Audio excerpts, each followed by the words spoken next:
신도한테 사망 후 49제 등 불교식 장례를 치러준다.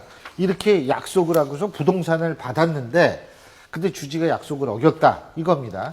이런 경우에 계약 효력이 있나? 뭐 이런 문제인데요. 이게 좀 복잡합니다. 역시 김 박사님이 좀 간단하게. 이것도 이제 아마 이분은 그 돈은 상당히 재산은 있었던 것 같습니다. 부동산하고 있었던 것 같은데 이제 아마 가족은 없었던 것 같아요. 전혀 뭐 북에서 내려오셔가지고 이제 자수성가 하신 분 같은데 평상시에 가까이 지내던 이제 그 승려 한 씨라는 분이 있었어요. 그분한테 이제 그 전 재산을 이제 주는 조건으로 하고 승려죠, 그러니까. 예, 승려분한테 주는 조건으로 하고 이 다음에 내가 죽으면 49제에서부터 장례식 이런 것 등을 좀 치러줘라 이렇게 얘기했는데 실제로 몇 년 지난 다음에 사망을 했어요. 예. 근데 정작 그런 약속을 이제 받은 그 승려 한 씨는 모르고 있었어요. 그 내용을 몇 년 동안 모르고 있다가 나중에 이제 알게 됐죠. 예. 그래서 이제 그 사전에 시주로 다 그 돈을 주겠다고 증여하겠다고 한 저 증선 하나 가지고 있었습니다.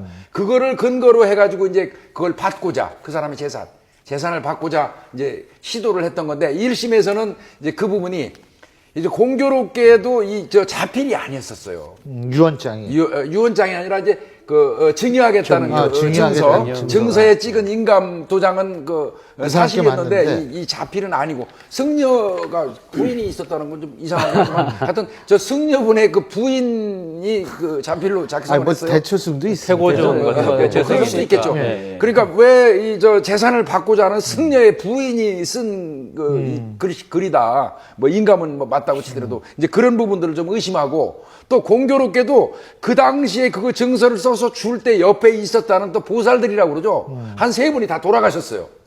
증인이 돌아가시고. 네, 그리고 승려분의 대신 써준 그 부인도 또 치매 상태에 있어요. 아이고. 법정에서 어떤 증언할 수 있는 그런 사람이 전혀 없는 거예요. 예. 그러다 보니까 1심에서는 인정을 안 해줬습니다. 근데 이제 2심에 가가지고는 그게 뒤집히게 되죠. 그 뒤집힌 거는 이제 서서히 얘기하시죠.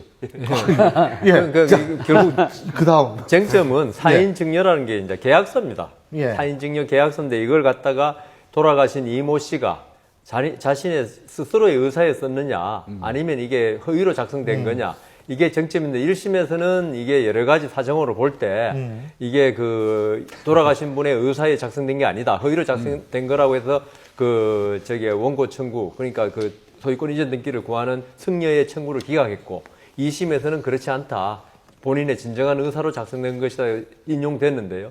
그다음 한편은 또 피고 쪽에서는 이게 49제를 지내주기로 했는데 그걸 약속 이행을 안 했으니까 증여계약의 조건이 이행이 안 됐다 했는데 1심에서는 그걸 아예 보지도 않았죠. 왜냐하면 허위 작성이니까. 허위 작성이니까. 예, 그것만 문서 봤는데 자체가. 2심에서는 그 부분이 이제 주장을 했거든요. 예. 하니까 2심에서는 그것은 이 처분 문서라고 그럽니다. 우리가 예. 그 증여 계약서.